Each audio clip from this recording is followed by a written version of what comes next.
اهلا بيكم مستمعين على راديو رؤية في كل مكان. معاكم نورة احمد ومطبخ نور. النهاردة هنعمل معاكم البسبوسة بالمكسرات.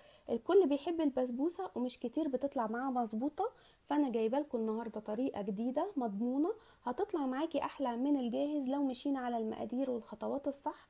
بصراحة انا ما بقتش اعملها غير بالطريقة دي، بتنجح معايا الحمد لله كل مرة.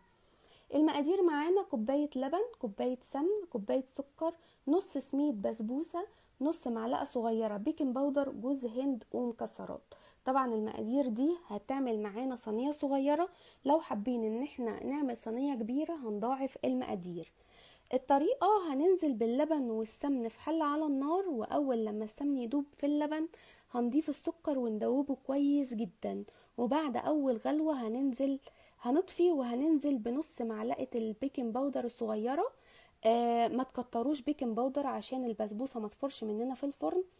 هننزل بالبيكنج باودر، هنلاقي المكونات السائلة بتاعتنا بدأت تفور. هننزل بعد كده عليهم بالدقيق البسبوسة بتاعنا وجوز الهند، ونقلب كويس جدا لحد ما كل حتة او كل حاجة في السميد البسبوسة تبقى تتشرب كده المكونات السائلة بتاعتنا. نقلبها كويس قوي قوي. هنلاقيها بقت خليط سايل كده زي خليط الكيك، مش هتبقى زي خليط البسبوسة اللي احنا متعودين عليها، فده عادي مفيش مشكلة ما تقلقوش. طبعا احنا هنكون مجهزين صينية مدهونة زبدة، والفرن بتاعنا برضو جاهز سخن. هننزل بالخليط بتاعنا في الصينية المدهونة زبدة، وهنرش على الوش المكسرات بتاعتنا وندخلها الفرن نص ساعة. وطبعا نبدأ نتابعها علشان لو استوت خلاص ووشها بقى ذهبي تمام. لو محتاجة انها نفتح لها الشواية يبقى تمام، برضو نفتح لها الشواية عشان وشها يبقى ذهبي وجميل. بعد كده هنطلعها، هنطفي طبعا الفرن ونطلعها نسقيها بالشربات بتاعنا اللي احنا جهزناه، اللي هو عبارة عن كوباية ونص سكر وكوباية مية وعصرة ليمون ورشة فانيليا.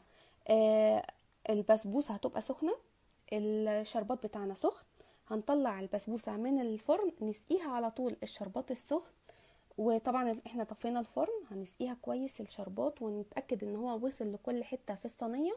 وبعدين ندخل الصينية تاني الفرن السخن المطفي علشان البسبوسة بتاعتنا تتشرب الشربات بتاعنا وتبرد، وناخد بسبوسة دايبة وجميلة.